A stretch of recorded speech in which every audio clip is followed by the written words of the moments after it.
ভারতের বিবেচনায় চিন্তা করা হয় তাহলে কিন্তু বাংলাদেশ কিন্তু রাজ্যের স্ট্যাটাসেও নেই। তার মানে বাংলাদেশ ভারতের বা দিল্লি থেকে কেন্দ্র শাসিত একটা সরকার ব্যবস্থা। কারণ আপনি যদি মুখ্যমন্ত্রী হতে চান তাহলে কিন্তু জনগণের ভোটে নির্বাচিত হতে হয়। তা আমাদের শেখ হাসিনা তো জনগণের ভোটে নির্বাচিত না। আসলে ভারতের যে ক্ষত, ভারত কিন্তু এই যে দেশ বিভাগ এটা কোনোভাবে মেনে নিতে পারে নাই। এবং ওই সময় কিন্তু তারা প্রমিস করেছিল, প্রতিজ্ঞা করেছিল যে তারা যে কোনো ভাবেই হোক ইস্ট পাকিস্তানকে ভারতের ভূখণ্ড করবে। দুইজনের বক্তব্যই, আমাদের মালিক ভাইয়ের বক্তব্যই আমি মর্মাহত হচ্ছি এবং আমাদের প্রফেসর ফরাদের বক্তব্য মর্মাহত হচ্ছে। আমি যেহেতু মর্মাহত হচ্ছি, আমার ধারণা 18 কোটি জনগণও মর্মাহত হচ্ছে, এক্সেপ্ট আমাদের এই দুই ব্যক্তি। এবং দুই ব্যক্তি বলতে আমাদের দুই ব্যক্তি যিনি আলোচনায় আছে এবং আমাদের প্রধানমন্ত্রীর চেয়ারে যিনি অধিষ্ঠিত আছেন শেখ হাসিনা, এই তিনজন ছাড়া আমার ধারণা বাদ বাকি 18 কোটি জনগণ ওনাদের বক্তব্যে মর্মাহত হচ্ছে। আমাদের প্রফেসর ফরাদ ভাই যেটা বললেন যে সব পাখি মাছ খায়, দোষ হয় মাছ রান্নায়। আমার বক্তব্য হলো যে সব পাখি মাছ খায় মানে ফরাদ ভাই বলতে চেয়েছেন যে সব সরকারই কোনো না কোনো ভাবে ভারতের আশীর্বাদ নিয়ে ক্ষমতায় থেকেছে এবং ভারতের আশীর্বাদ চেষ্টা করেছে। তাহলে ফরাদ ভাই, যে আপনারা যে দুইজন রাজনৈতিক ব্যক্তিত্ব, তাহলে আমরা যে মাঝে মাঝে শেখ হাসিনাকে মুখ্যমন্ত্রী বলছি, তাহলে আপনারা তাকে মুখ্যমন্ত্রী কেন বলছেন? আপনারা তাহলে নামটাকে রিডিফাইন করেন, করে বলেন যে গভর্নর জেনারেল। কারণ মুখ্যমন্ত্রী হতে গেলেও কিন্তু জনগণের ভোটে নির্বাচিত হতে।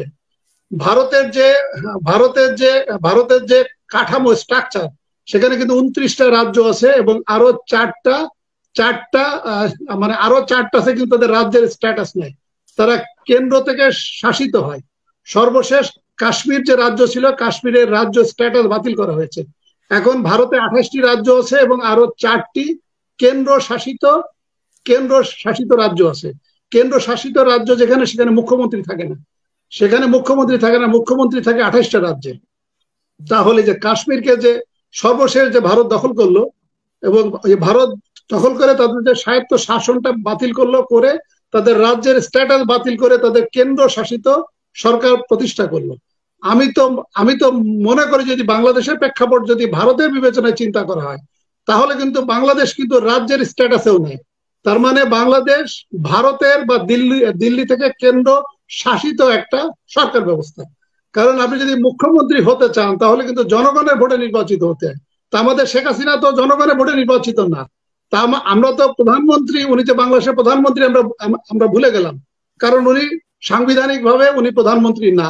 তা আমরা যদি ভারতের মুখ্যমন্ত্রী হিসেবে বিবেচনা করি, উনি ভোটে নির্বাচিত নয়, তাহলে উনি দিল্লি থেকে সুপারিশকৃত নিয়োগকৃত কেন্দ্র শাসিত একজন গভর্নর জেনারেল।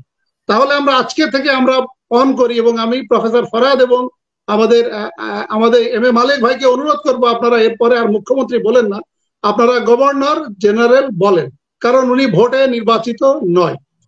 আমি তো একা বলছি না, আপনাদের জনগণ অনলাইন বা বিভিন্ন টক শোতে তাকে তো মুখ্যমন্ত্রী বলা হচ্ছে, কিন্তু আমি তো মুখ্যমন্ত্রী বলতেও আমার আপত্তি আছে। কারণ মুখ্যমন্ত্রী তো ভারতে যে গণতান্ত্রিক কাঠামো, সেখানে কিন্তু একটা ভোট হয় এবং মুখ্যমন্ত্রী হতে গেলে তাকে কিন্তু ভোটে মুখ্যমন্ত্রী হতে হয়। তা উনি তো ভোটে প্রধানমন্ত্রীও না, মুখ্যমন্ত্রীও না। তাহলে কেন্দ্র শাসিত ভাবে উনি একজন গভর্নর। তাহলে সেই ক্ষেত্রে আমরা বলতে পারি যে ভারত কর্তৃক নিয়োগকৃত শেখ হাসিনা একজন গভর্নর বটে। আর আরেকটি যে কথা আপনি বললেন, যে আমাদের প্রফেসর ফরাদ ভাই যেটা বললেন যে এই যে স্বাধীনতার কথা বললেন, স্বাধীনতা তো আমরা তো ভার্চুয়ালি 1947 সালেই কিন্তু স্বাধীনতা কিন্তু পেয়েছি। 1947 সালে আক্ষরিক অর্থে যদি আপনি স্বাধীনতার কথা ওই যে বিবেচনা করেন, কারণ ওই সময় যদি মোহাম্মদ আলী জিন্নাহ এবং আমাদের পূর্ব পাকিস্তানের মুসলিম নেতাদের দূরদর্শিতার কারণে যদি তখন ইস্ট বেঙ্গলকে পাকিস্তানের ভিতর যদি না ঢুকানো হতো, তাহলে আমরা কিন্তু এই গত 78 বছর বা 79 বছর আমাদের কিন্তু আলটিমেটলি ভারত কর্তৃক কিন্তু শাসিত থাকা লাগতো। তার মানে ওই সময় কিন্তু আমাদের স্বাধীনতার গোড়াপত্তন হয়েছে। এর পরে যেটা ঘটেছে গত 24 বছর ধরে, এই 1947 সালে ভারতের যে ক্ষত, ভারত কিন্তু এই যে দেশ বিভাগ এটা কোনোভাবে মেনে নিতে পারে নাই। এবং ওই সময় কিন্তু তারা প্রমিস করেছিল, প্রতিজ্ঞা করেছিল যে তারা যে কোনো ভাবেই হোক ইস্ট পাকিস্তানকে ভারতের ভূখণ্ড করবে। এই যে আমাদের যে মালিক ভাই যেটা বললেন, মালিক ভাই শুধুমাত্র হায়দ্রাবাদের কথা বললেন। মালিক ভাই কিন্তু জুনাগাতের কথা বলেন নাই, যেটা এখন বর্তমানে গুজরাট।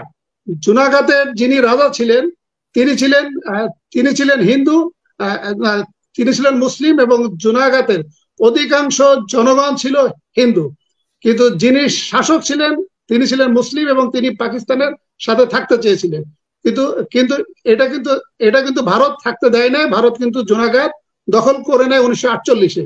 একইভাবে হায়দ্রাবাদের যে রাজা, হায়দ্রাবাদের রাজা মুসলিম ছিল এবং এবং এবং অধিকাংশ জনগণ ছিল, যে মেজরিটি ছিল কিন্তু মুসলিম। কিন্তু হায়দ্রাবাদও কিন্তু তারা দখল করে নেয়।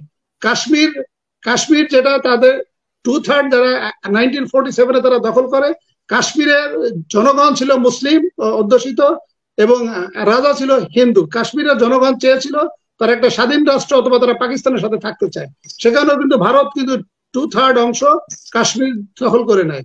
সর্বশেষ তারা দখল করেছে 1974 সালে সিকিমকে। সিকিমের যে রাজা বা সিকিমের যে রাজা বলছি, সিকিমের যে প্রাইম মিনিস্টার লেন্দুব দর্জিকে এখন শেখ হাসিনাকে যে পর্যায়ে নিয়ে গিয়েছে, একইভাবে লেন্দুব দর্জিকে এইভাবে রেডি করে করে লেন্দুব দর্জি সিকিম ভারতের 22তম রাজ্য হিসেবে